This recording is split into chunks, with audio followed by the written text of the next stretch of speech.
ආයිබෝවන් රටේ ජනතාවට හොඳටම ගෑස් පෙන්ලා තියෙන දැන්.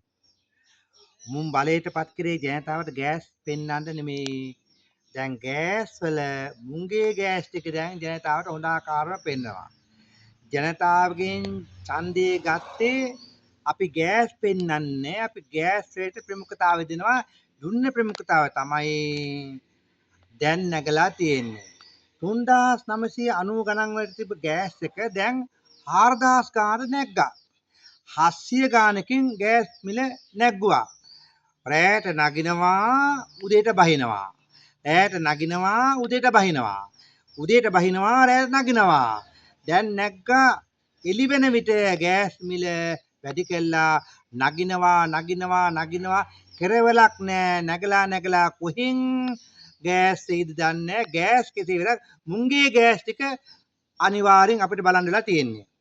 නැග්ගා නැගිල්ලක් තව නැග්ගේ නෑ බලන්නකෝ නගින නැගිල්ල.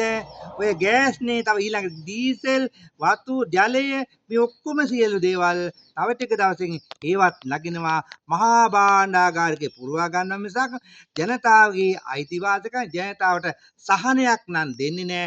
හැබැයි මේ අවුරුදු කණ්ඩ නම් සිදු කරන්නේ. දැන් මම ගෑස් එකක් ගේන්න ගියා පන්සලේ ඉන්නේ උන්ට උයලා කන්න දෙන්නට අන්තිමට උන්ට කන්න දෙන්න දෙයක්වත් නැහැ. ගෑස් වල නැගලා. නමුත් ණය වෙලා අපි ගෑස් එකක් අරගෙන ඒ ගෑස් එකේ ඉතුරු මුදල අපි දෙන්නම් කියලා ගෑස් එකක් අරගෙන ආවා. ඒ තරම් මේ වෙන විට ගෑස් මිල නැග්ගා. තව නැග්ගේ නෑ.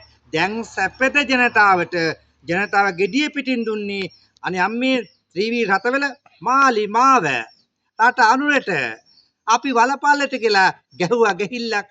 දැන් ත්‍රිවී රටවල සෑම කෙනාගෙම රාජ්‍ය සේවකගේ සෑම කෙනාගෙම ඒ වගේම ගුරුවරුන්ගේ හැම කෙනාගෙම මේ රටේ සියලු පුරවැසියන්ගේ මං අහන්න කැමති gediye පිටින් දුන්නා gediye පිටින් කන්න දුන්නට දැන් දෙනවා නේද බලාට හොඳ ආකාරම ගෑස් වලින්මුයි ඩීසල් වලින්මුයි පෝර වලින්මුයි මේ හැම දෙයකින්ම දෙන්නේ දඩුවම් දෙන්නේ ජනතාවට. මුන්ට පරිපාලනය කරන අබ රේණුකත් තේරෙන්න මේගොල්ලන් අනිවාර්යෙන් ජනතාවගෙන් පරිගැනීමේ කටයුතු කරනවා. මතක තියාගන්න තවත් එක්තරා දේශපාලන පක්ෂයකුත් ඉනවා ජනතාවගෙන් පරිගන්න. මේ දේශපාලන පක්ෂෙත් ඇවිල්ලා දැනටවත් බොරු කියලා ජනතාව නොමග යවනවා. මේ අය කරන්නේ කවදා දවසක බලය ගත්තට පස්සේ අපිට මීට වඩා දඩුවම් දෙනවා. මතක තියාගන්න ජාතික ජන බලවේගයේ හැම කෙනාම බලයට ගත්තේ හැම කෙනාම ඡන්දෙ ඉල්ලුවේ බලය දීපම් අපි රට රකින්නම් කියලා. රට රැක්කෙත් නෑ. විදේශ සේවයේ නීතු අපේ රට විරුවන්ගෙන් ලැබෙන ඩොලර් එක තියාගෙන ඒගොල්ලන්ගෙන් දඩුවම් දෙමින් රටේ ජනතාවට කිසිම ආර්ථිකයක් නැතුව රටේ ජනතාවට පුළුවන් තරම් බදු බර ගහමින් අනේ අපේ මේ මන් දැන් ඉන්නේ හම්බන්තොට දිස්ත්‍රික්කයේ අලි මිනිස් ගැටුම් වැඩි.